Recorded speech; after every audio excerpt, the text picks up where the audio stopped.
I'll never forget that drive. A shortcut I took one blazing afternoon from 29 Palms, California, to Albuquerque, New Mexico. My name's Alex, and back then, I was a Marine with a habit of trusting my gut. The route was a ribbon of two-lane asphalt slicing through the high desert, a wasteland of sun-bleached sand and silence, broken only by the ghost town of Amboy. It's a place so low, it feels like the earth's given up, a forgotten speck hugging the edge of Death Valley. I was alone, the hum of my engine my only company, as I climbed into the mountains between Amboy and Interstate 40. The canyon came next, narrow with walls of dry grass swaying like a sea of whispers. I was cruising north, the road ahead a straight shot when something jolted me upright. Up in the distance, a red Pontiac Fiero sat cocked sideways, blocking both lanes. A suitcase lay split open beside it, clothes strewn across the pavement like a desperate escape. Two figures sprawled face down nearby, a man and a woman, motionless. I eased off the gas, coasting to a stop 100 feet back, my neck prickling with unease. Something was off, too staged, too perfect. Instinct kicked in. I slid my hand under the seat, fingers closing around the cool grip of my 9mm. I racked around, eyes darting across the scene. The stillness screamed ambush. Scanning the road, I mapped an escape. Swerve left past the man, cut right around the woman, thread the needle behind the Fiero. My heart thudded as I dropped into first gear and gunned it, tires biting the asphalt. I cleared the car, the bodies untouched, and kept rolling. Breath held tight until I'd put a couple 100 feet between us. When I dared a glance in the rear view, the truth hit like a punch.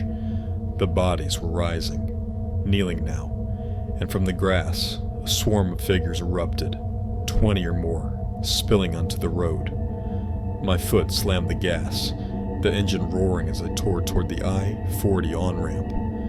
I didn't ease up until the highway stretched out ahead, my pulse hammering in my ears. What would have happened if I'd stepped out to play the hero? I'll never know, and I'm damn glad for it. That day, the desert didn't just test me, it tried to claim me.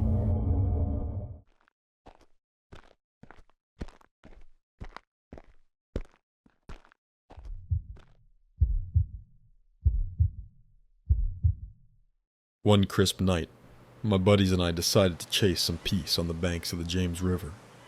I'm Ryan, and I've always found solace in fishing. The quiet, the flicker of a fire, the slow unwind of a long day. We'd set up along the shoreline, a crackling blaze warming our circle as we swapped stories and sipped beers. The river's gentle lap, a steady backdrop.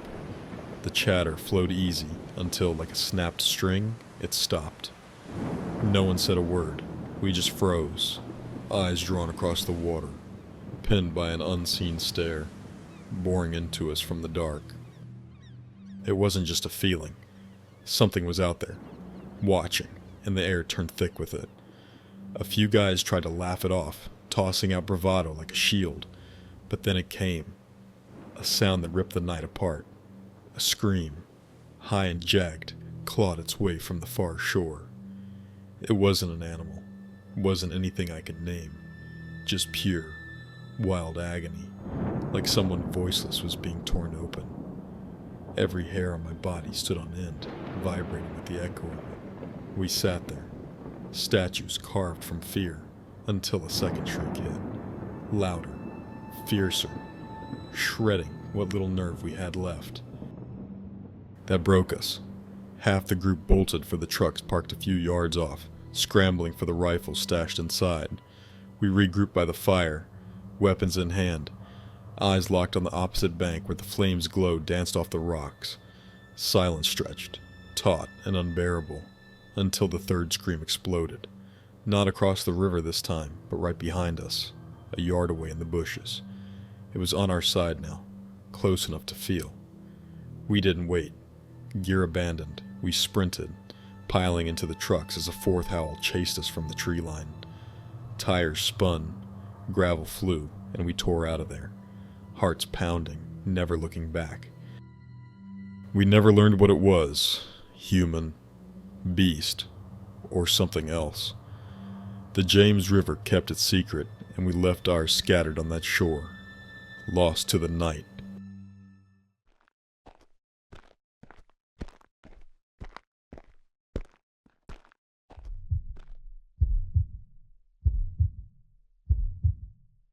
It was a Friday night buzzing with anticipation.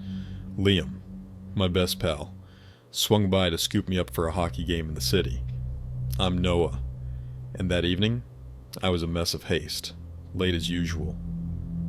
We piled into his car, laughing and cranking the radio, the ride a blur of good vibes. It wasn't until we hit the highway that I realized my phone was gone. I patted my pockets, rummaged under the seats, checked the floor. Nothing. I brushed it off, figuring I'd left it at home in the rush, and tried to focus on the game ahead. At the arena, though, the worry gnawed at me. What if I'd dropped it somewhere? During a break, I borrowed Liam's phone and ducked into the bathroom, dialing my number with a flicker of hope. After 3 rings, someone picked up. Silence.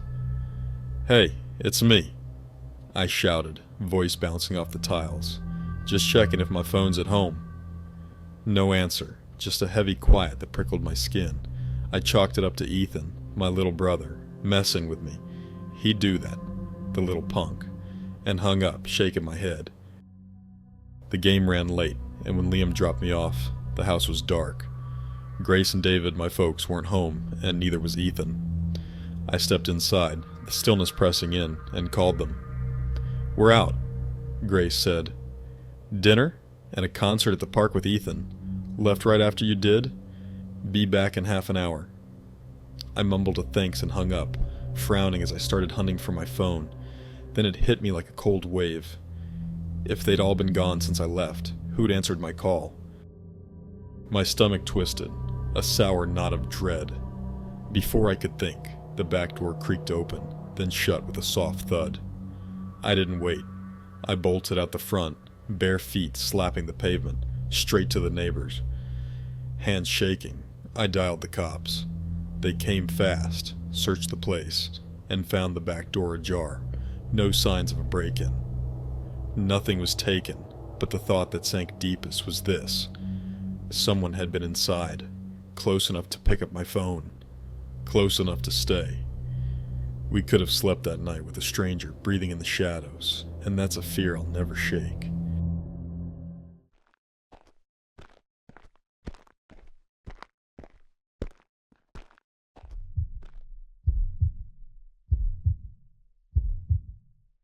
A while back, a new family moved in next door, and with them came Marcus, a kid who set my nerves on edge from the start. I'm Nathan, and I've seen my share of oddballs, but Marcus was something else. He was 19, obsessed with slasher flicks, always pressing me for gruesome tales from my Vietnam days. Stuff no sane person would want to hear. Worse, he had a cruel streak, tormenting stray cats with a grin that made my skin crawl. But what really got under my skin was his fixation on my 7-year-old girl Sophie. He'd linger by the fence when she played in the yard, tossing questions her way with an eagerness that felt wrong. He'd catch her walking home from school, chatting her up like they were pals. Then he crossed the line, called our house asking for her. That was it. I stormed over, fury boiling, and laid into him and his parents.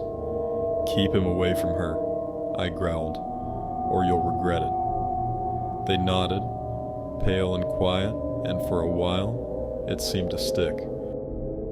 But things got strange after that. Sophie's always had a wild imagination, monsters under the bed, shadows in the corners. So when she started whispering about something living in her closet, I didn't blink. "It's there at night, Daddy," she'd say, eyes wide, but gone when the sun's up. Elena, my wife, and I brushed it off. Kid stuff, we thought. Weeks passed, and one night, Elena took Sophie to her mom's for a girls' sleepover. I stayed behind, flipping on the TV for some late-night movies, sinking into the couch until sleep pulled me under. Around 2 a.m., the phone jolted me awake. It was Marcus's dad, voice shaky. "We saw you were up. Jacob's missing. His room's empty, door wide open. Help us look." I sat up, groggy, my mind catching on his words. "What do you mean?" "Saw I was up." I'd been out cold downstairs. "Jacob saw you moving upstairs," he said. Lights were on. Ice flooded my veins. I hadn't touched a switch. Hanging up, I grabbed my shotgun from the truck, heart hammering, just as a sheriff's cruiser rolled up next door. I flagged them down, voice tight. Someone's in my house. From the street, I could see it. Sophie's room aglow, a silhouette pacing back and forth. The deputy stormed in and found him. Jacob, crouched in her closet with a blanket, a flashlight, a twisted little nest. "I like watching her sleep in the moonlight," he said, calm as death. My stomach churned.